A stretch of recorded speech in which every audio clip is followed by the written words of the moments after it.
Hello everyone. आज का हमारा टॉपिक है technology, special operations and cyber warfare, जिसमें हम वेनेजुएला को एज अ केस स्टडी यहाँ पे कंसीडर करेंगे। This is a completely educational and analytical perspective video. तो उसके साथ साथ हमने यहाँ पे कंप्रहेंसिव सिक्योरिटी एनालिसिस किया हुआ है। अगर हम मॉडर्न वॉरफेयर की बात करें तो मॉडर्न वॉरफेयर आज के टाइम में सिर्फ टैंक्स, जेट्स एंड गन्स तक सीमित नहीं है। आज का मॉडर्न वॉरफेयर डिपेंड करता है data, artificial intelligence and cyber security जैसे बहुत सारे टेक्नोलॉजिकल एस्पेक्ट पे। तो ये वीडियो बहुत इंटरेस्टिंग होने जा रही है, ठीक है। और उसके साथ साथ अगर आप सिक्योरिटी, टेक्नोलॉजी या फिर जियो पॉलिटिक्स में इंटरेस्टेड रहते हैं तो ये वीडियो बिल्कुल आपके लिए। और एंड में हम ये भी देखेंगे कि इंडिया के लिए क्या इम्प्लीकेशंस है, और वो सब हम डिस्कस करेंगे। So without wasting any time, let's get started. तो सबसे पहले अगर आप यहाँ पे ये कंप्लीट एक कुछ फोटोज़ देख पा रहे होंगे, ठीक है, जो 3 जनवरी को यूएस ने एक ऑपरेशन स्टार्ट करा था और उसमें वेनेजुएला के प्रेसिडेंट को अब कैप्चर किया। उसको कैप्चर बोलेंगे, किडनैपिंग बोलेंगे, या फिर अरेस्ट बोलेंगे। तो ये सब पॉलिटिकल टर्म्स हैं, और ये हमारी वीडियो कुछ टेक्नोलॉजिकल एस्पेक्ट को लेके, it's not a political video. तो मैं यहाँ पे कोई भी वर्ड फाइनलाइज नहीं करूँगा, बट ये है कि यूएस की जो स्पेशल फोर्सेस है उन्होंने वेनेजुएला के अंदर जो उसके प्रेसिडेंट है मादुरो, उसको अरेस्ट किया, ठीक है। जो भी उसके रीज़न थे XYZ, यूएस का एलिगेशन है कि उनको ड्रग से रिलेटेड केस में जो ड्रग सप्लाई हो रही थी उससे रिलेटेड किया गया है XYZ। लेकिन हमको यहाँ पे जो बात करनी है वो बात करनी है कि किस तरह से एक दूसरे कंट्री ने एक दूसरे कंट्री के जाके डायरेक्टली उसके प्रेसिडेंट को उठा लिया। क्या रीजंस रहे, क्या सिस्टम का फेलियर था, और कैसे सडनली एक कंप्लीटली, अगर हम बात करें एक नेशन की सिक्योरिटी किस तरह से कोलैप्स हो सकती है एक complete full fledged military power को यूज करने के बिना भी, ठीक है। तो ये सब वही यहाँ पे इमेजेस हैं, जैसे यही सब थे। और उसके स्टेटमेंट पूरे रहे, like Trump says US is in charge of Venezuela, ठीक है, and Maduro gelled in New York after US military operations. तो ये सारी चीज़ें अभी काफ़ी न्यूज़ में हैं और चल रही हैं। तो ये सब कुछ इमेजेस हैं जहाँ पे ये कुछ दिखाया गया कि कुछ पूरा एक जब अरेस्ट करने से पहले पूरा एक यूएस मिलिट्री का प्रॉपर एक बेस बना हुआ था। और ये कुछ इमेजेस हैं जो यूएस की डेल्टा फोर्सेज हैं, उन्होंने वेनेजुएला प्रेसिडेंट को अरेस्ट किया। ये सारे वहीं के कुछ इमेजेस वहाँ से लिए गए, ठीक है। चलिए, अगर हम सबसे पहले देखें, अगर आप ये कॉन्सेप्ट को अगर देखोगे, अंडरस्टैंडिंग द वेनेजुएला कॉन्टेक्स्ट, क्या कॉन्टेक्स्ट है इसका, ठीक है, और क्यों ये मैटर करता है। अगर हम मेनली आपके साइबर वॉरफेयर के कॉन्टेक्स्ट में भी बात करते हैं तो, ठीक है, तो क्यों ये मैटर करता है और क्या है। तो अगर यहाँ पे हम वल्नरेबिलिटीज़ की बात करें, ठीक है, क्या ये सब चीज़ें रहीं, कैसे यूएस मिलिट्री ने एकदम से उसको टेक डाउन कर दिया। तो कुछ पॉइंट्स हैं उसके। अगर हम उस वल्नरेबिलिटी की बात करते हैं तो सबसे पहला पॉइंट उसमें आता है कि वीक डिजिटल सोवरेनिटी, ठीक है। सोवरेनिटी का सीधे सीधे मतलब आपको पता है कि सोवरेनिटी का मतलब होता है in charge of complete authority. अगर आपके पास किसी चीज को लेके प्रॉपर अथॉरिटी है, प्रॉपर कंट्रोल है, तो आप सोवरेन है, ठीक है। तो बिग डिजिटल सोवरेनिटी रही वेनेजुएला की, जिसमें अगर हम बात करें तो वेनेजुएला अपने डिजिटल इंफ्रास्ट्रक्चर को कंट्रोल नहीं कर पाया, ठीक है। अगर हम बात करते हैं किसी डिजिटल इंफ्रास्ट्रक्चर की, तो वेनेजुएला उसको कंट्रोल नहीं कर पाया। तो सबसे पहले वही कॉलेप्स हुआ। दूसरा पॉइंट आता है उसमें हैवी एक्सटर्नल टेक्नोलॉजी डिपेंडेंस का, ठीक है। तो हैवी एक्सटर्नल टेक्नोलॉजी डिपेंडेंस से यहाँ पे मतलब है कि वेनेजुएला के पास मेनली सारी चीज़ें वो किस चीज़ पे डिपेंड करता है, फॉरेन टेक्नोलॉजीज पे, ठीक है। फॉरेन प्रोडक्ट हुए या फिर फॉरेन टेक्नोलॉजी हुई, उस पर डिपेंड करता है। इसीलिए बोला जाता है कि सेल्फ रिलायंट जो वर्ड है, अगर हम अपने इंडियन पर्सपेक्टिव में देखें तो चीज़ों को लेकर सेल्फ रिलायंट होना बहुत ज़रूरी है। चाहे हमारी आत्मनिर्भर भारत कैंपेन हो या फिर कोई भी हो, अगर हम टेक्नोलॉजी को लेकर सेल्फ रिलायंट नहीं है तो ये भी किसी न किसी दिन आपके लिए वल्नरेबल बन सकता है, ठीक है। क्योंकि सारी चीज़ें विदेशी होंगी तो पूरे पूरे चांसेस रहते हैं एक थ्रेट का। तीसरा पॉइंट आता है आपका फ्रेजाइल साइबर इंफ्रास्ट्रक्चर का। वेनेजुएला का जो साइबर इंफ्रास्ट्रक्चर है वो काफ़ी फ्रेजाइल रहा, ठीक है, जैसे जैसे इस एनालिसिस में देखने को मिला, यानी कि सिक्योरिटी बिल्कुल वीक रही, weak cyber infrastructure, weak security. उसके अलावा नेक्स्ट पॉइंट अगर हम उसमें देखेंगे तो वो आता है आपका पुअर इंफॉर्मेशन फ्लो कंट्रोल का। ठीक है, इंफॉर्मेशन फ्लो कंट्रोल जो रहा वो काफ़ी पुअर रहा। अब यहाँ उस पुअर इंफॉर्मेशन फ्लो कंट्रोल से आपका मतलब होता है, या हमारा मतलब होता है सीधे सीधे मिस इन्फॉर्मेशन। एक वर्ड आता है मिस इन्फॉर्मेशन, सिमिलरली उसके साथ साथ प्रोपेगेंडास। ठीक है, अब प्रोपेगेंडा से यहाँ पे क्या मतलब होता है कि सोशल मीडिया के थ्रू या फिर न्यूज़ चैनल्स के थ्रू, चाहे आप सोशल मीडिया यूज़ करो, ठीक है, चाहे आप न्यूज़ चैनल्स का यूज़ करो, तो उसमें प्रॉब्लम क्या है कि कंप्लीटली अगर वो फॉरेन प्लेटफॉर्म्स होंगे तो उसमें क्या है कि किसी भी तरह की मिस इन्फॉर्मेशन स्प्रेड हो रही है। तो आजकल क्या है कि बहुत जल्दी सोशल मीडिया प्लेटफॉर्म पे कोई भी मिस इन्फॉर्मेशन स्प्रेड हो जाती है। अगर हम अपने इंडियन पर्सपेक्टिव में देखें तो एकदम से पॉपुलेशन एकदम बहुत ज़्यादा हाईली इमोशनल ड्रिवन होती है। ठीक है, आप सीधे सीधे, it's not a kind of allegation, लेकिन हमको भी पता है एकदम लो आईक्यू या लो ईक्यू कंटेंट हम ज़्यादा कंज्यूम करते हैं, बिल्कुल भी एनालिसिस करने की ज़रूरत नहीं समझते कि क्या इन्फॉर्मेशन आपके लिए सही है या गलत है। ठीक है, तो ये सारी चीज़ें जब होती हैं तो ये वल्नरेबिलिटी में आ जाती हैं, और यही सब वेनेजुएला के साथ भी हुआ। इसके साथ साथ अगर हम आगे देखें नेक्स्ट में, ठीक है, तो इसी से अगर आप इस पॉइंट में मैं जो आपको समझा रहा था, तो बेसिकली इन्हीं सिनारियोज की वजह से वेनेजुएला एक पोटेंशियल केस स्टडी बन गया, and how not to handle cyber security at national level.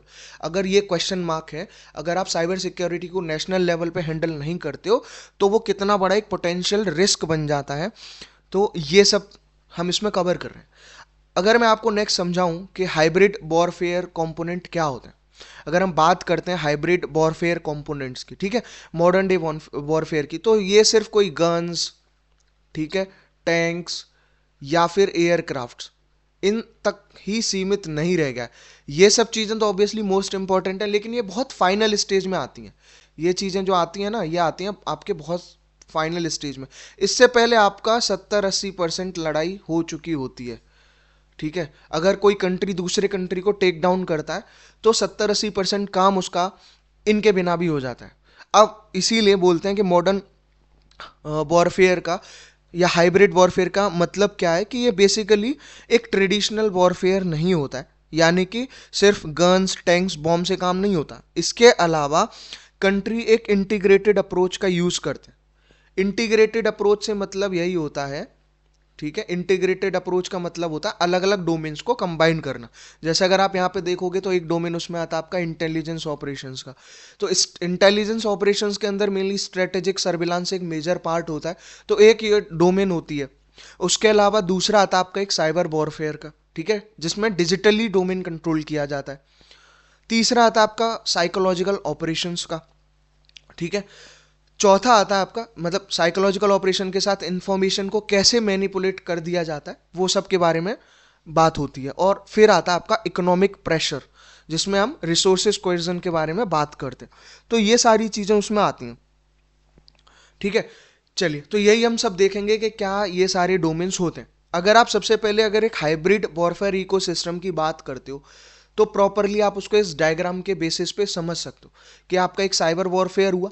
Cyber warfare create करता है आपका एक इंफॉर्मेशन वॉरफेयर, और वहां से स्टार्ट होता है आपका इकोनॉमिक प्रेशर, एक आया आपका इंटेलिजेंस ऑपरेशंस, और ये सब करके मेनली आपका 70-80% काम यहीं पे हो जाता है इन स्टेजेस पे। यहाँ ना आपको किसी मैन पावर की ज़रूरत पड़ रही है, ना आपकी कैजुअलिटीज़ होंगी उस तरह से जैसे वॉर में कैजुअलिटीज़ होती हैं। और अगर आपका ये 3-4 स्टेजेस सक्सेसफुली हो जाते हैं तो फिर आता है सिर्फ limited military actions. Military actions foundation होता है, ठीक है, ग्राउंड रियलिटी में वही काम करेंगे, लेकिन जब आप इन सारी चीज़ों में सक्सेसफुल हो जाते हो तो बहुत ही लिमिटेड मिलिट्री एक्शन की ज़रूरत पड़ती है। इसी को हम बोल देते हैं आपका हाइब्रिड वॉरफेयर इकोसिस्टम। यानी कि अगर हम सबसे पहले इसी में बात करें, ठीक है, अगर मैं आपको यही पॉइंट थोड़ा एनालिसिस करके समझाऊं तो इसमें देखिए इंटेलिजेंस ऑपरेशन का सीधे सीधे मतलब होता है, जिसमें हम बात कर रहे हैं स्ट्रेटेजिक सर्विलांस की, कि मतलब सर्विलांस ठीक है, रिकॉनेसेंस एंड डेटा गैदरिंग, ये सारी चीज़ें इसमें आती हैं, किसी के रिगार्डिंग डेटा को गैदर करना, ठीक है, प्रॉपरली सर्विलांस करना, यानी कि उससे छोटी से छोटी और बड़ी से बड़ी चीज़ का ध्यान रख के प्रॉपर इंफॉर्मेशन को गैदर करना, ठीक है। किसके बारे में इंटेलिजेंस चाहिए, ये एक बहुत बड़ा क्वेश्चन मार्क होता है जब आप किसी को टेक डाउन करते हो। तो पॉलिटिकल लीडर्स हो सकते हैं, मिलिट्री मूवमेंट्स हो सकते हैं, या फिर किसी कंट्री की कोई सेंसिटिव इंफ्रास्ट्रक्चर डिटेल्स हो सकती हैं। तो ये सारी चीज़ों पे इंटेलिजेंस ऑपरेशंस काम करते हैं, ठीक है। जिससे क्या है कि सामने वाले के बारे में आपको छोटी से छोटी और बड़ी से बड़ी चीज़ आपको पता पड़ती है। वो आप बहुत सारी वीडियोस में, अलग अलग तरह की वीडियोस में देख भी पा रहे होगे कि क्या लूप होल था, क्या मोल था, क्या लीक हुआ, ठीक है। हमारा पॉइंट वो सब नहीं है। अब दूसरा, अगर हम साइबर वॉरफेयर की बात करते हैं डिजिटल डोमेन कंट्रोल में, तो मेनली वेनेजुएला के केस में भी बहुत सारी चीज़ें, जब प्रेसिडेंट को वहाँ से कैप्चर किया गया तो उससे पहले बहुत सारी चीज़ें करी गई, लाइक जो वहाँ के पावर ग्रिड्स थे, ठीक है, जो पावर ग्रिड थे उनको ही शट डाउन कर दिया गया। अब आपको अच्छे से पता है कि हम ऑपरेटिंग सिस्टम्स की बात करते हैं तो मेनली हम विंडोज़ की बात करते हैं, ठीक है। हमारे पास माइक्रोसॉफ्ट है, और अच्छे से आपको पता है माइक्रोसॉफ्ट कहाँ की कंपनी है, एप्पल कहाँ की कंपनी है। तो इसीलिए बोला जाता है सेल्फ रिलायंट होना, कि सिंपली अगर कोई कंपनी आपको सॉफ्टवेयर अपडेट के नाम पे कोई भी अगर मेलवेयर भी आपके सिस्टम में इंस्टॉल हो जाएगा तो आपको कैसे पता पड़ेगा, ठीक है। कोई भी मेलवेयर आराम से इंस्टॉल हो जाएगा और आपकी इंफॉर्मेशन डिलीवर होती रहेगी। तो ये बहुत पोटेंशियल थ्रेट और रिस्क रहते हैं। उसके साथ साथ कम्युनिकेशन सिस्टम्स जो होते हैं उनको कोलैप्स कर दिया गया। कम्युनिकेशन सिस्टम को कोलैप्स किया जा सकता है, उसको डिसरप्ट किया जा सकता है, डिनाइल ऑफ सर्विस, बहुत सारी चीज़ें होती हैं, ठीक है। प्रोसेसिंग को स्लो किया जा सकता है। तो इसीलिए साइबर वॉरफेयर आज के टाइम पे सबसे इम्पॉर्टेंट पार्ट है। अगर आप मॉडर्न वॉरफेयर की बात करते हो तो साइबर वॉरफेयर उसमें बहुत इंपॉर्टेंट रोल प्ले करता है। एक आता है आपका साइकोलॉजिकल ऑपरेशंस, जिसमें मेनली इंफॉर्मेशन को मैनिपुलेट कर दिया जाता है। कुछ ऐसी वीडियोस हों या कुछ भी हो जिससे क्या है इंफॉर्मेशन मैनिपुलेट होती है, लाइक डिसइंफॉर्मेशन हुआ या फिर कोई प्रोपेगेंडा वीडियो हुई। इसीलिए हमको इन सब चीज़ों से सीखने की ज़रूरत है, क्योंकि डिजिटल रिवॉल्यूशन बहुत फास्टली ग्रो कर रहा है, और डिजिटल रिवॉल्यूशन में एआई है, एआई टूल्स हैं, कैसे वो पार्ट प्ले कर रहे हैं, इसीलिए हमको ज़्यादा अवेयर होने की ज़रूरत है। तो ये सब चीज़ें हुई, यानी कि अगर हम बात करें कंट्री के सिटीजन होने के उससे, ठीक है, कोई भी कंट्री के सिटीजन हो, अगर यहाँ वेनेजुएला की बात करें या फिर हम अपने कंट्री की बात करें या कहीं की भी बात करें, एक सेंटेंस होता है कि a confused population is less resistant than an armed one. यानी कि बहुत इंपॉर्टेंट कॉन्सेप्ट है कि अगर कंट्री के सिटीजन्स कंफ्यूज हैं, ठीक है, किसी कंट्री की जो सिटीजन्स हैं वो अगर कंफ्यूज हैं, कंफ्यूज वो किसी को लेके हो सकते हैं, कंट्री के बारे में, वहाँ के सिस्टम को लेके, तो वो बहुत ज़्यादा रेजिस्टेंट नहीं होंगे, ठीक है। तो प्रॉप यही चलता है आपके साइकोलॉजिकल ऑपरेशंस में कि पब्लिक को बहुत ज़्यादा कंफ्यूज किया जाए, ठीक है। इसीलिए बोलते हैं कि हमको as an individual, as a citizen of the country, हमको अपने बेसिक राइट्स, कंट्री के बारे में, ये सारी चीज़ों के बारे में हमको अवेयरनेस होनी चाहिए। तो जिससे कि जितने ज़्यादा हम अवेयर रहेंगे चीज़ों को लेके, जितने ज़्यादा एजुकेटेड रहेंगे, उतने ही ज़्यादा हम कंफ्यूज कम रहेंगे। तो ये आते हैं आपके साइकोलॉजिकल ऑपरेशंस। फिर अगर फोर्थ पॉइंट में अगर हम बात करते हैं तो वो फोर्थ पॉइंट में आता है आपका इकोनॉमिक प्रेशर। इकोनॉमिक प्रेशर, जब कोई भी कंट्री दूसरे कंट्री को टेक डाउन करता है तो वो बहुत सारे सैंक्शंस वहाँ पे लगाता है, किसी भी तरह के अननेसेसरी सैंक्शंस लगाता है, रिसोर्सेज कोएर्जन वहाँ पे कर देता है, या फिर किसी कंट्री की इकोनॉमी को सीधे सीधे टारगेट करता है। अब इकोनॉमी को टारगेट करने में भी साइबर वॉरफेयर का बहुत बड़ा हाथ होता है, ठीक है, सीधे सीधे इकोनॉमी को टारगेट किया जाता है। तो ये सारी चीज़ें, तो इसको सीधे सीधे वीक कर देते हैं, डायरेक्टली और इनडायरेक्टली इकोनॉमी, किसी कंट्री की इकोनॉमी को वीक किया जाता है, ठीक है। यानी कि यही है कि की पॉइंट में अगर हम देखें कि हर लेयर नीचे वाले को एम्पलीफाई करता है और इंटेलिजेंस फाउंडेशन है, और जितना भी ऊपर जाओ तो उसके लिए अटैक इंटेंसिफाई हो जाता है। तो ये सिनारियो होता है आपके हाइब्रिड वॉरफेयर के कंपोनेंट्स का। नेक्स्ट अगर हम देखें, ये मैंने ऑलरेडी आपको बता दिया था। अब यहाँ पे अगर आप देखोगे कि was there an arrest attempt, अगर यहाँ पे हम प्रेसिडेंट की बात कर रहे हैं, वेनेजुएला के प्रेसिडेंट की बात कर रहे हैं, तो ये एक अरेस्ट अटेम्प्ट था, क्या था, ये सब के बारे में हम बात करें तो फैक्चुअली इसको यूएस मिलिट्री ने इसको कंफर्म नहीं किया। लेकिन उसके बाद में जैसे अगर हम बात करें यहाँ पे एक ऑपरेशन हुआ था जाइडोन नाम से इन 2020, ठीक है। तो जिसमें क्या हुआ कि वेनेजुएलन जो आपके डिसिडेंट्स हैं उनको इन्वॉल्व किया गया था। मतलब जो अभी मादुरो को अरेस्ट किया या कैप्चर किया, ठीक है, ये अटेम्प्ट 2020 में भी ऑलरेडी हो चुका है। एक ऑपरेशन जाइडन हुआ था, उसके थ्रू आप इसके बारे में डिटेल में पढ़ सकते हो कहीं पे भी, विकिपीडिया पे या फिर अलग अलग सोर्सेज से। जिसमें क्या हुआ था मेनली कि प्राइवेट सिक्योरिटी कॉन्ट्रैक्टर्स ने पार्टिसिपेट किया था। मतलब यहाँ किसी कोई गवर्नमेंट इन्वॉल्व नहीं थी या फिर किसी कंट्री की डायरेक्टली कोई मिलिट्री इन्वॉल्व नहीं थी। इसमें क्या था, प्राइवेट सिक्योरिटी एजेंसीज को कॉन्ट्रैक्ट दिया गया, समझ रहे हैं आप। लेकिन ये कंप्लीटली फेल हो गया था वेनेजुएला के अंदर, ठीक है। अब ये why it matters for study, क्योंकि even failed operation reveal modern operational design, technological dependence and intelligence requirement. ये फेल हुआ तो उससे फिर एक केस स्टडी बनी या फिर एक एनालिसिस प्रॉपरली जन्म लेती है हम के प्रॉपर हमको क्या चीजें रेक्टिफाई करने की जरूरत पड़ती है, ठीक है। चलिए, तो ये सारी चीजें उसमें आती हैं मेनली। अब अगर हम बात करें तो मॉडर्न कैप्चर ऑपरेशन डिजाइन जो होती है, मॉडर्न कैप्चर ऑपरेशन डिजाइन में सारी चीजें आती हैं, जिसमें हम बोलते हैं technology first not combat first. सीधे सीधे कोई कॉम्बैट में नहीं जाता है, सबसे पहले टेक्नोलॉजी वॉरफेयर वहां पे होता है, ठीक है। तो जितनी भी अगर हम स्पेशल फोर्सेस की बात करते हैं, जैसे कि ये वाला जो ऑपरेशन था, ठीक है, वो यूएस की जो स्पेशल फोर्सेज है जिसको हम डेल्टा फोर्स बोलते हैं, उसने इसको टेक डाउन किया। तो जैसे ही हर एक कंट्री की अपनी एलिट यूनिट होती हैं, स्पेशल फोर्सेज होती हैं, लाइक यूएस की डेल्टा फोर्स है, ठीक है, स्पेशल एयर सर्विसेज होती हैं, या फिर अगर हम अपनी कंट्री की बात करें तो हमारे पास MARCOS and para special forces होती हैं, तो जो जनरली सेम पैटर्न पे काम करती हैं और जिनके लिए टेक्नोलॉजिकल एडवांसमेंट बहुत ज़रूरी है, ठीक है। पहले से ही जब भी वो बहुत ही हाईली प्रिसाइज ऑपरेशन परफॉर्म करते हैं तो उससे पहले इंटेलिजेंस गैदर करना, ठीक है, लोकेशन, जीपीएस, बहुत सारे फैक्टर्स होते हैं उनके ग्राउंड पे उतरने से पहले उस चीज पे काम करने को लेकर। इसीलिए बोलते हैं कि operational philosophy where technology drives success. तो जितनी ज्यादा टेक्नोलॉजी रहेगी उतनी ज्यादा सक्सेस के चांसेस होते हैं। तो ये यहाँ पे अगर आप देखोगे, ठीक है, तो ये जो ऑपरेशन हुआ, ठीक है, ये जो ऑपरेशन अभी यूएस ने करा, इसमें बेसिकली ऐसा क्लेम किया जा रहा है कि 150 यूएस मिलिट्री एयरक्राफ्ट इस स्ट्राइक में शामिल थे, और जिन्होंने जो वेनेजुएलन प्रेसिडेंट थे निकोलस माडुरो, उनको कैप्चर किया गया ऑन 3 जनवरी 2026, ठीक है। तो यहाँ पे जो जो चीज़ें यूएस ने यूज़ करी वो सारी चीज़ें हैं, लाइक उसके most advanced jets, most advanced communication technologies, उसका कंप्लीट आपका साइबर कमांड फोर्स, ठीक है। ये सारी चीज़ों की हेल्प से ये एक प्रॉपर एनालिसिस के बाद में ये ऑपरेशन कैरिड आउट था।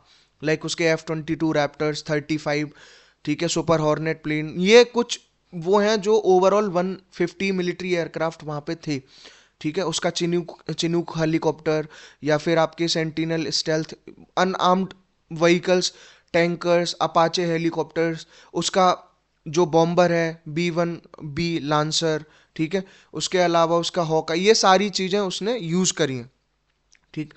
तो इसीलिए बात यही होती है ना। तो अगर आप फेजेस की बात करते हो यहाँ पे, तो फेजेस में बेसिकली क्या आता है कि स्ट्रेटेजिक इंटेलिजेंस कलेक्शन, जिसके बारे में अभी मैंने डिटेल में भी आपको बताया, ठीक है। तो स्ट्रेटेजिक इंटेलिजेंस कलेक्शन में यही आता है कि एक सैटेलाइट इंटेलिजेंस काम करता है। सैटेलाइट इंटेलिजेंस का मतलब है कि सबसे पहले हाई रिजोल्यूशन इमेजिंग, सबसे पहले इमेजेस कैप्चर करी जाती हैं किसी स्पेसिफिक लोकेशन के बारे में, ठीक है। प्रॉपरली एक पैटर्न स्टडी किया जाता है और मूवमेंट को मॉनिटर किया जाता है और सिक्योरिटी को असेस किया जाता है with the help of satellite intelligence. इसीलिए जैसे हम बोलते हैं कि हमारे पास अपने इंडिजेनस सैटेलाइट्स होना बहुत ज़रूरी है, ठीक है, क्योंकि सैटेलाइट बहुत ही आज के टाइम में क्रूशियल और सेंसिटिव इंफॉर्मेशन गैदर कराते हैं। उसके साथ साथ हम सिग्नल इंटेलिजेंस की बात करते हैं, तो सिग्नल इंटेलिजेंस में सारी चीज़ें आती हैं, आपका मेटा डेटा का एनालिसिस, ठीक है। तो ये सारी चीज़ें होती हैं। अब ये मेटा डेटा वगैरह क्या होता है, वो सब चीज़ों की हम बात करते हैं, ठीक है। तो जिसमें आपका यही सब सारी चीज़ें होती हैं, यानी कि सेट मॉडर्न। और अगर हम बात कर रहे हैं ना यहाँ पे सिग्नल इंटेलिजेंस का, तो सिग्नल इंटेलिजेंस में अगर हम यहाँ पे मेटा डेटा एनालिसिस की बात कर रहे हैं, तो मेटा डेटा एनालिसिस में क्या आता है कि फॉर एग्जांपल अगर मैं आपको बताऊं कि इसका मतलब क्या होता है कि कौन किसको फ़ोन कॉल कर रहा है, ये बेसिक डिटेल होती है। लाइक अगर हम फ़ोन कॉल्स की बात करें तो कौन किसको फ़ोन कॉल कर रहा है, कब कर रहा है, कितनी देर कर रहा है, किस तरह की बातें हो रही हैं, ये is a kind of Meta data. तो की इनसाइट में अगर हम देखें ना, तो मेटा डेटा एक्चुअली कंटेंट से ज़्यादा वैल्यूएबल होता है, ठीक है, क्योंकि इसी से हमेशा पैटर्न समझ में आता है। अगर हम दो पर्सन की भी बात करें कि वो ओवर द कॉल किस तरह की बातें करते हैं, कब करते हैं, क्या टाइमिंग रहती है और किस तरह की उनकी बातें होती हैं, तो यहीं से पैटर्न समझ में आता है किसी चीज़ के बारे में, ठीक है। अगर आप रियल लाइफ एग्जांपल में यही है कि अगर आप 5 बजे किसी एक पर्टिकुलर लोकेशन से फ़ोन कॉल करते हो, ठीक है, तो मेटा डेटा से पता चल जाता है कि आप रेगुलरली कहाँ जाते हो, आपकी प्रॉपर एक एक्टिविटी ट्रेस हो सकती है, ठीक है, अगर आपकी कॉल एनक्रिप्टेड हो या ना हो। नेक्स्ट अगर हम बात करें फेज 2 में, तो फेज 2 में आता है आपका डिजिटल एंड साइबर प्रिपरेशन का, ठीक है। डिजिटल एंड साइबर प्रिपरेशन में क्या आता है मेनली, क्या उसके ऑब्जेक्टिव रहते हैं, डिले रिस्पॉन्स टाइम। किसी चीज का रिस्पॉन्स टाइम ही डिले कर दो, ठीक है, आपको रिजल्ट ही नहीं मिलेगा। दूसरा क्या, डिसरप्ट कोऑर्डिनेशन। कोऑर्डिनेशन जो है उसको डिसरप्ट कर दिए। यानी कि बात करें यहाँ पे, तो अगर आप किसी की मिलिट्री या पुलिस की बात करते हैं या फिर किसी अदर फोर्सेस की बात करते हैं, उनके बीच में कोऑर्डिनेशन को, जो कोऑर्डिनेशन है अगर उसको ही ब्रेक डाउन कर दिया जाए तो पूरा का पूरा रिजल्ट ही खराब हो जाता है, या फिर कंफ्यूजन क्रिएट कर दिया जाए, ठीक है, किसी भी प्रोपेगेंडा या मिस इन्फॉर्मेशन की हेल्प से। तो ये सारे जो मेथड है वो किसकी हेल्प से होते हैं, नेटवर्क प्रोबिंग, कम्युनिकेशन इंटरसेप्शन, ठीक है। यानी कि अगर देखो नेटवर्क प्रोबिंग की अगर हम बात करें, तो सीधे सीधे देखा जाता है कि गवर्नमेंट के नेटवर्क्स की अगर हम बात करते हैं तो वहां पे कौन सी वल्नरेबिलिटी है उसके बारे में स्टडी किया जाता है। कम्युनिकेशन इंटरसेप्शन की अगर हम बात करते हैं तो कम्युनिकेशन इंटरसेप्शन में आपके रेडियो सिग्नल्स आते हैं, ठीक है, रेडियो फोन्स हुआ और इन सबको इंटरसेप्ट करना हुआ। टेम्परेरी डिजिटल डिसरप्शंस की अगर हम बात करें तो टेम्परेरी में आता है सीधे सीधे पावर कट हो जाना, ठीक है। टेम्परेरी डिजिटल डिसरप्शन में आता है आपका पावर कट कर दिया गया और सीधे सीधे नेटवर्क फेलियर कर दिया गया। आपके डिवाइसेज, आपके सिस्टम काम ही नहीं करेंगे अगर आपके नेटवर्क फेल हो जाएंगे या फिर पावर कट हो जाएगी तो, ठीक है। तो ये भी एक जो यूएस की साइबर कमांड फोर्स है उन्होंने सीधे सीधे जो पावर ग्रिड है उनकी सप्लाई ही शट डाउन कर दी, ठीक है। यानी कि cyber warfare prepares the battle field before the soldiers arrive. Ground पे जब सोल्जर्स फाइट करते हैं उससे पहले आज के टाइम में साइबर वॉरफेयर अपना काम कर देता है, ठीक है। तो ये सारी चीजें हुई। अब इसके अलावा अगर हम फेज 3 में जाएं, तो फेज 3 क्या था आपका, इंफॉर्मेशन एंड साइकोलॉजिकल वॉरफेयर। तो उसमें आता है सोशल मीडिया एम्प्लीफिकेशन, यानी कि फेक न्यूज को वायरल कर दो, फेक न्यूज को आप सीधे सीधे वायरल कर दो, आपका काम हो जाएगा। पॉपुलेशन या वहाँ की जनता बहुत ज़्यादा कंफ्यूज रहेगी चीज़ों को लेके, और आप देख भी रहे होगे बाद में क्या उसके आफ्टर इफेक्ट रहे हैं, ठीक है। दूसरा आता है आपका एल्गोरिदमिक नैरेटिव शेपिंग, ठीक है। इसका मतलब क्या है कि एआई यूज करके सीधे सीधे मिस इन्फॉर्मेशन या फिर आप बोलो डिसइन्फॉर्मेशन को टारगेट कर देना। फिर अगर हम बात करें तो आता है कोऑर्डिनेटेड कैंपेन्स। कोऑर्डिनेटेड कैंपेन्स का बेसिकली मतलब होता है कि मल्टीपल अकाउंट से सेम नैरेटिव स्प्रेड करना। लेकिन मान के चलो अगर कोई फेक न्यूज़ भी है, ठीक है, आप उनको ऐसा दिखाओ कि किसी ऑथेंटिक सोर्स से वो फेक न्यूज़ सर्कुलेट हो रही है, यानी कि मल्टीपल अकाउंट होंगे और वो मल्टीपल अकाउंट बेसिकली क्या करेंगे, सेम इन्फॉर्मेशन दे रहे होंगे। तो एक तरह से पब्लिक क्या होगी, कन्विंस हो जाती है कि ये जो भी सर्कुलेट हो रहा है ये सच है, ठीक है। फिर आता आपका मॉरल डिग्रेडेशन। मॉरल डिग्रेडेशन का सीधे सीधे मतलब होता है कि अगर आप किसी कंट्री की क्या करेंगे, उस चीज़ को डिमोरलाइज कर देते, मिलिट्री या मिलिट्री और पॉपुलेशन दोनों को क्या कर दो, डिमोरलाइज कर दो, तो आपका काम वैसे ही खत्म हो जाता है या आसान हो जाता है, ठीक है। तो इसीलिए बोलते हैं कि कंफ्यूज पॉपुलेशन जो होती है वो लेस रेजिस्टेंट होती है आर्म्ड वन से, ठीक है। चलिए नेक्स्ट जो फेज 4 था उसमें आता है आपका स्पेशल ऑपरेशंस एग्जीक्यूशन। फिर लास्ट में आता है कि इन सब टेक्नोलॉजी की हेल्प के बाद कैसे स्पेशल ऑपरेशंस को एग्जीक्यूट किया जाता है। यानी कि जो एलिट यूनिट्स होती हैं किसी भी कंट्री की मिलिट्री की, जो स्पेशल फोर्सेज होती हैं वो मेनली डिपेंड करती हैं किस पे, टेक्नोलॉजी पे, मोर देन वेपन्स, ठीक है। वेपन से ज़्यादा वो किस पे डिपेंड है, टेक्नोलॉजी पे। अगर आप मान लीजिए किसी कंट्री में एंटर कर रहे हो तो उसका रडार सिस्टम आपको कैच करेगा, ठीक है। रडार सिस्टम के अलावा जो कम्युनिकेशन है उसको ब्रेक डाउन करना है, पावर कट करना है। तो आपने गन फाइट तो बहुत बाद में करी, उससे पहले आपका कंप्लीटली काम टेक्नोलॉजी पे डिपेंड करता है, ठीक है। तो बहुत सारी जो टेक्नोलॉजी हैं जो इन सबको पहले टारगेट करती हैं, ठीक है। तो ये सारी चीज़ें होती हैं। यानी कि जब साइबर प्रिपरेशन हो जाती है, इंटेलिजेंस कंप्लीट हो जाता है, कंफ्यूजन क्रिएट हो जाता है, तब जाके आता है आपका एक्चुअल एग्जीक्यूशन ग्राउंड पे। जो कौन करता है, कहीं भी किसी भी कंट्री की स्पेशल फोर्सेस, ठीक है, जो स्पेशल ऑपरेशंस को कंडक्ट करती हैं, ठीक है। तो वो सब आपकी एलिट यूनिट करती हैं। अब उसमें क्या है, इनके लिए क्या क्रिटिकल टेक्नोलॉजीज होती हैं, ठीक है। मिलियम टेक्नोलॉजी अगर यहाँ पे देखें तो नाइट विजन्स का वो यूज करते हैं और थर्मल इमेजिंग का यूज करते हैं। अगर जब पावर ग्रिड की सप्लाई कट हो जाएगी तो टोटल डार्कनेस होगी, तो उस टोटल डार्कनेस में आपके पास प्रॉपर थर्मल इमेजिंग डिवाइसेस और नाइट विजन्स होने चाहिए, ठीक है। और एनिमी को आप कैसे आइडेंटिफाई करोगे बिना उसके एक्सपोजर के, उस सब के लिए यहाँ पे इसकी ज़रूरत पड़ती है। तो इसीलिए इन दोनों चीज़ों के एडवांटेजेस बहुत ज़्यादा होती हैं। फिर आता है आपका एनक्रिप्टेड कम्युनिकेशन। तो इसमें अगर हम बात करें तो real time coordination, satellite link, और ये सब अगर फेल हो जाएगा तो कम्युनिकेशन या जो ऑपरेशंस होते हैं वो बहुत ज़्यादा रिस्की हो जाते हैं। इसीलिए बोलते हैं कि सैटेलाइट भी अपने होने चाहिए, ठीक है। फिर आता है आपका ड्रोन रिकनेसेंस, ठीक है। इसका मतलब ये है कि सबसे पहले ग्राउंड पे उतरने से पहले लाइव वीडियो फीड को देखना, ठीक है।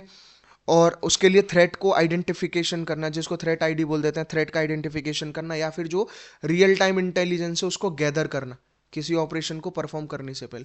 तो सारी चीज़ें टेक्नोलॉजी पे ही डिपेंड कर रही हैं, यानी कि without these systems success probability drops sharply. जो सक्सेस की प्रोबेबिलिटी होगी वो ड्रॉप हो जाती है, ठीक है।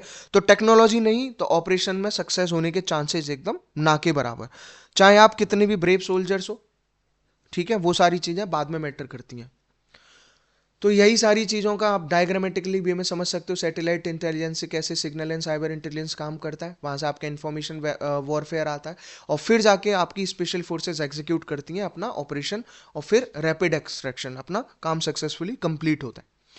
तो यही था। अगर हम ऑपरेशन जाइडोन की बात करते हैं ना, तो जाइडोन में 2020 में भी एक अनसक्सेसफुल अटेम्प्ट किया गया था, जो एक्टिव कोएलिशन था वहाँ का, किसका, वेनेजुएला इंटरनेशनल रिजर्व का, और जो वहाँ का डिसिडेंट से, और उसके साथ साथ प्राइवेट सिक्योरिटी फर्म्स को ये कॉन्ट्रैक्ट दिया गया था। और ये सब कौन थे, आपके जॉर्डन के जो वो थे, सिल्वर कॉर्प यूएसए के, उन्होंने ये सब करके वेनेजुएला में इन्फिल्ट्रेट किया था सी के बाई सी रूट, मादुरो को पावर से हटाने के लिए। ये प्लान जब सक्सेसफुल नहीं हो पाया था, ये 3 से 4 मई के 2020 की बात है, और ये विकिपीडिया से मैंने सोर्स लिया है, ठीक है। ये प्रॉपर इस तरह से दिखाया गया कि जो वेनेजुएला अथॉरिटी थी उन्होंने एक बोट को इंटरसेप्ट किया, और निकोलस मादुरो जो वहाँ के प्रेसिडेंट थे, देन उन्होंने they are holding a US passport of captured former green berets, ठीक है, seven agent displaying captured dissidents. तो ये सारी चीज़ें पहले भी हो चुकी हैं। तो इसीलिए क्यों ऑपरेशन फेल हुआ वो वाला, उसके टेक्नोलॉजिकल अगर आप पर्सपेक्टिव देखोगे तो उसमें यही था कि इंटेलिजेंस लीक, यानी कि पहले ही सिक्योरिटी कॉम्प्रोमाइज हो गई इंटेलिजेंस लीक होने से। साइबर डोमिनेंस बहुत पुअर थी और कोऑर्डिनेशन थी उस टाइम पे, lack of air and satellite control and insufficient technological superiority. तो इन सब चीज़ों की वजह से वो ऑपरेशन फेल हो गया। यानी कि मॉडर्न ऑपरेशन फेल क्यों होते हैं, because of the technological gaps. Bravery की कोई शॉर्टेज नहीं है, ठीक है। ब्रेवरी की अगर हम सोल्जर्स की बात करें या फिर किसी की स्पेशल फोर्सेस की बात करें तो ब्रेवरी बाद में आती है। टेक्नोलॉजिकल फेलियर से सारे ऑपरेशन फेल हो जाते हैं आज के टाइम में।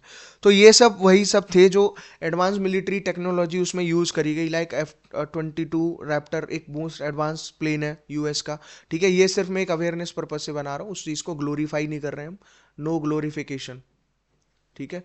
देर is no glorification about this is just for an awareness educational purpose के कैसे यूएस मिलिट्री ने उस चीज़ को टेक डाउन किया वेनेजुएला के अंदर, ठीक है।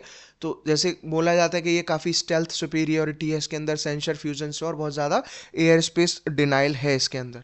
सिमिलरली एक दूसरा प्लेन मोस्ट एडवांस जो यूएस का प्लेन है वो है F-35 लाइटनिंग, ठीक है, जो AI असिस्टेड अवेयरनेस के साथ काम करता है और नेटवर्क सेंट्रिक वॉरफेयर के साथ में काम करता है, साइबर कैपेबिलिटी के साथ। तो ये सारी चीज़ें, ये बेसिकली ये वाला भी जो जेट है ना, ये एज अ डेटा कलेक्टर भी काम करता है, ठीक है। ये मेनली डेटा कलेक्टर काम करते हैं, they are not just fighters.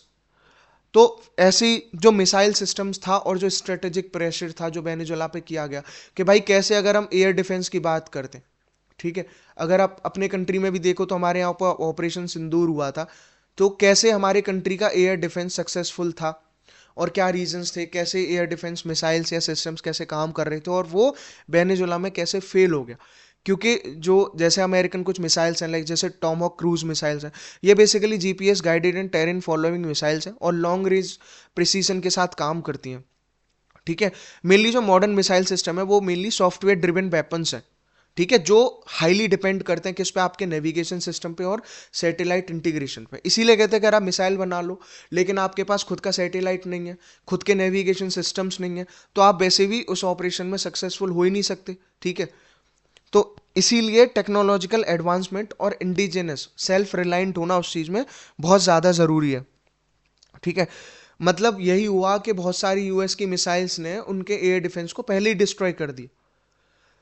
Same आता है आपका नेवल एंड स्पेस डोमिनेंस का, जिसमें आपके एयरक्राफ्ट कैरियर होते हैं जो फ्लोटिंग कमांड सेंटर की तरह काम करते हैं और सैटेलाइट लिंक्ड होते हैं और साइबर इंटीग्रेटेड होते हैं।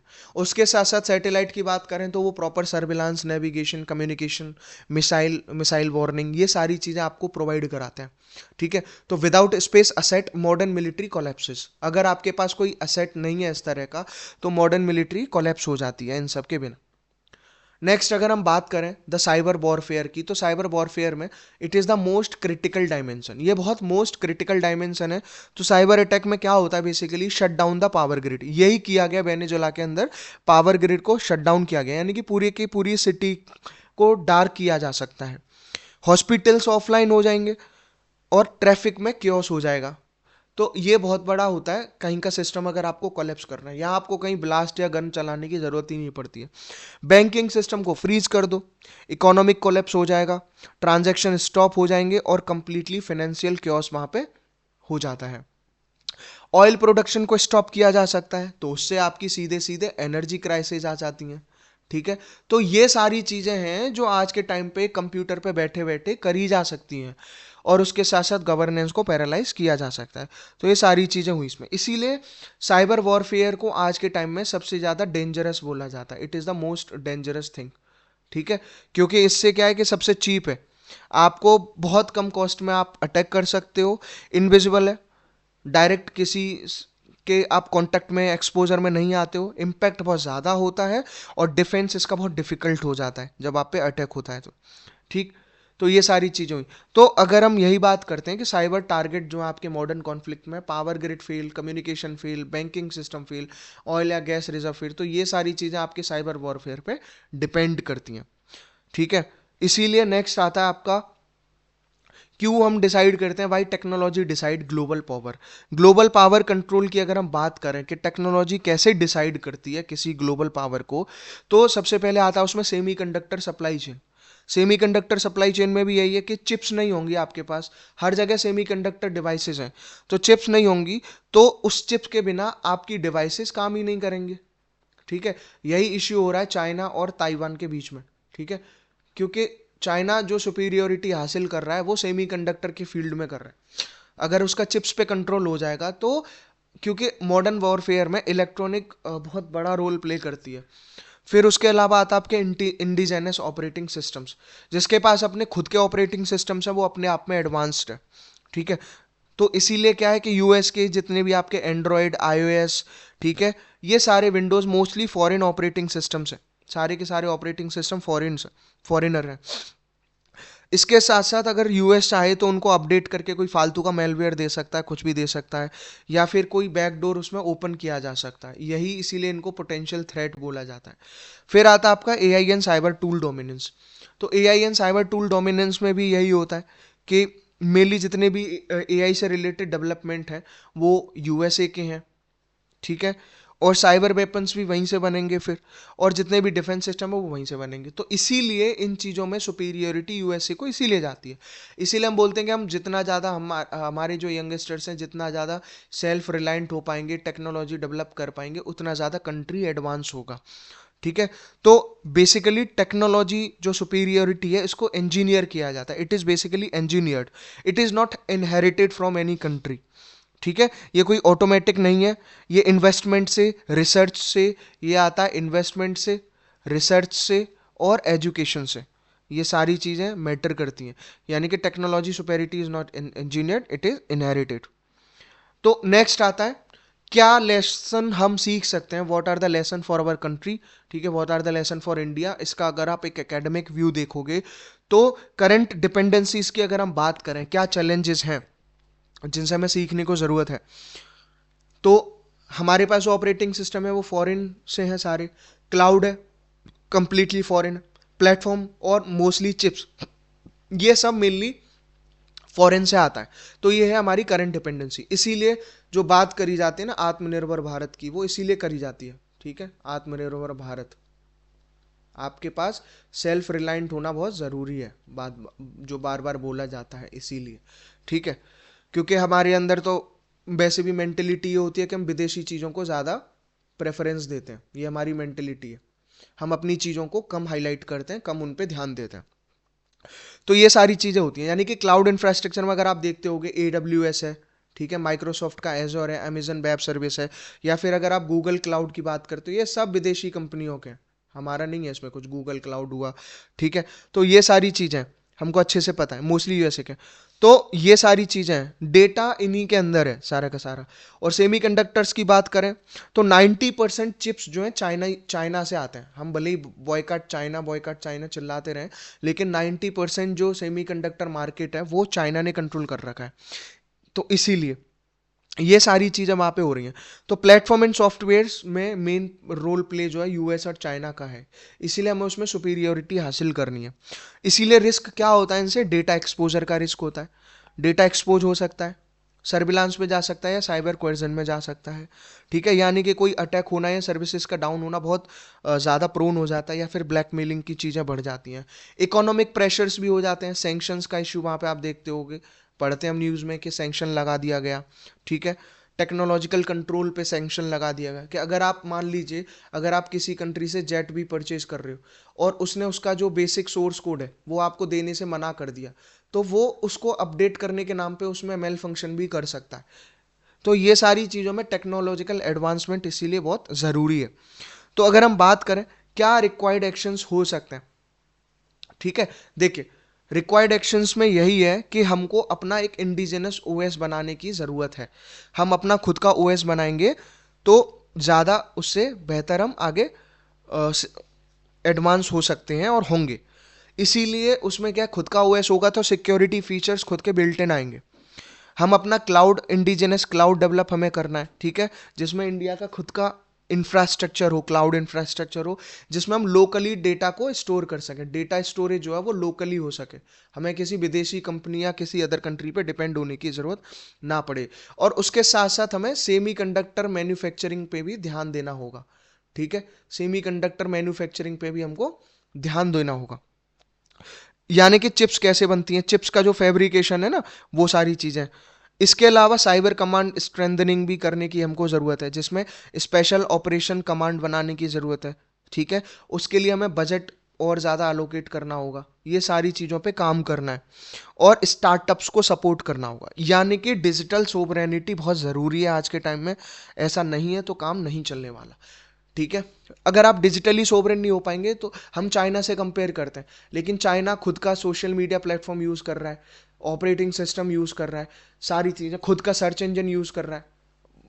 तो ये सारी चीज़ें हैं, इन चैलेंजेस के बारे में हमें ध्यान देना है और as a tech enthusiast, technical field से होने के बाद में हमें इन चीज़ों पे ये हमारी जिम्मेदारी बनती है।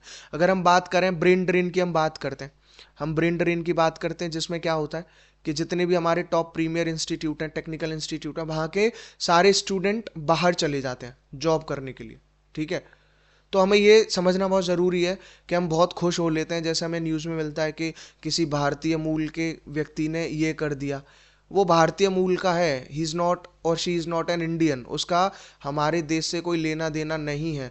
तो हमको फालतू में खुश होना बंद करना पड़ेगा, चाहे वो आपके गूगल के CEO हों, चाहे आपके माइक्रोसॉफ्ट के हों, चाहे आपके किसी अदर कंपनी के हों, वो यहाँ के सिटीज़न नहीं रहे, इसीलिए वो यहाँ की गवर्नमेंट के लिए काम करेंगे ही नहीं। तो इसीलिए जो स्टूडेंट या जो भी यहाँ से निकल गया और कहीं और सिटीजनशिप लेके काम कर रहा है और वहाँ के लिए कोई चीज़ डेवलप कर रहा है, तो उसमें हमारा कोई भी प्रोग्रेस नहीं है, हम फालतू में खुश होते रहते हैं। इसीलिए ये डिफरेंस होता है डिपेंडेंस और सोवरेनिटी के बीच में, कि डिपेंडेंस में क्या हमारी फॉरेन ऑपरेटिंग सिस्टम है जिसको हमको रिप्लेस करना होगा इंडियन ऑपरेटिंग सिस्टम से, फॉरेन क्लाउड को इंडियन क्लाउड से, इम्पोर्टेड चिप्स को इंडिजिनस चिप से, और एक्सटर्नल प्लेटफॉर्म को डोमेस्टिक प्लेटफॉर्म से। ठीक है, ये सारी चीज़ हमें करने की ज़रूरत है। अगर हम बात करें as a role of student and tech professionals, तो फ्यूचर नेशनल सिक्योरिटी किस चीज़ पे डिपेंड करेगी? साइबर इंजीनियर्स पे, एआई रिसर्चर्स पे, सेमीकंडक्टर साइंटिस्ट पे, और नेटवर्क आर्किटेक्ट्स पे। ठीक है, तो ये चार पांच वो चीज़ें हैं जिन पे आगे फ्यूचर की नेशनल सिक्योरिटी डिपेंड करती है। इसीलिए हमें इन सारे फील्ड में सुपीरियर बनना है, ये हमारी जिम्मेदारी बनती है। ठीक है, तो हमको यहाँ समझ में आना चाहिए। अगर आप इस पर्सपेक्टिव में देखोगे कि इंडिया को चाहिए कौन, आपको क्या करना चाहिए, तो सीधे सीधे अगर हम बात करें, हम ऐप यूज़र्स हैं। अगर हम बात करें, अभी हम ऐप यूज़र्स हैं, हमें ट्रांजिशन चाहिए ऐप यूज़र से एज ए सिस्टम बिल्डर्स। हमको खुद के सिस्टम बिल्ड करने पड़ेंगे। ठीक है, ये सारी चीज़ें उसमें आती हैं। इसके अलावा ये सब हमको करना ही करना है। तो लेकिन अगर हम बात करें, ये जो मैं यहाँ दिखाना चाह रहा हूँ, इंडिया न्यूक्लियर आर्म्ड नेशन, इन सब चैलेंजेस के बाद भी ये जो केस स्टडी थी वो वेनेजुला के लिए थी कि यूएस क्यों सक्सेसफुल हो पाया उस कंट्री को टेक डाउन करने के लिए। और अगर हम क्वेश्चन लगाते हैं कि क्या ये इंडिया के साथ में पॉसिबल है या नहीं है, अगर कोई आपके साथ ऐसे करता है तो ये पॉसिबल है या नहीं है, तो वो है बिल्कुल गलत। इंडिया के साथ कोई ऐसा नहीं कर सकता, क्योंकि इंडिया एक न्यूक्लियर आर्म्ड नेशन है, और उसके लिए कुछ शख्सियत हैं जो कम्प्लीटली जिनको हम क्रेडिट देते हैं उस चीज़ का। ठीक है, जिसमें आते हैं सबसे पहले आपके होमी जे भाभा, जो फाउंडर थे इंडिया के न्यूक्लियर प्रोग्राम के 1950s, और उसके बाद में डॉक्टर एपीजे अब्दुल कलाम, उन्होंने इस वेपन टेस्ट को स्प्रेड किया एज ए साइंटिस्ट। और बाद में इंडिया ने क्या करा था कि first in 1974 under the leadership of prime minister Indira Gandhi पहला पोखरण टेस्ट किया, और उसके बाद में 1998 में under the leadership of Shri Atal Bihari Vajpayee Pokhran 2 किया गया, और उसके बाद में ही इंडिया एक completely full nuclear capable country बन गया था। ठीक है, तो फाइनल एकेडमिक कंक्लूजन पे अगर हम पहुंचे तो यही है कि पावर फ्लो आजकल टेक्नोलॉजी से होता है, साइबर स्पेस एक नया बैटल फील्ड है, इंटेलिजेंस आउटकम डिटरमाइन करती है, और without tech sovereignty nation vulnerable रहता ही रहता है। तो border protect land but technology protect sovereignty, तो ये हमको समझने की ज़रूरत है। तो आई होप आपको ये डिटेल टेक एनालिसिस अच्छी लगी होगी, समझ में आई होगी। आप अपने वैल्यूएबल कमेंट भी करके बता सकते हैं आपको ये कैसी लगी। ठीक है, या फिर आप इससे रिलेटेड टॉपिक और चाहते हैं तो आप उसके लिए कमेंट कर सकते हैं। तो अगर आपको वीडियो अच्छी लगी तो उसको लाइक करिए, चैनल पर नए हैं तो इसको शेयर करिए एंड सब्सक्राइब करिए। Thank you.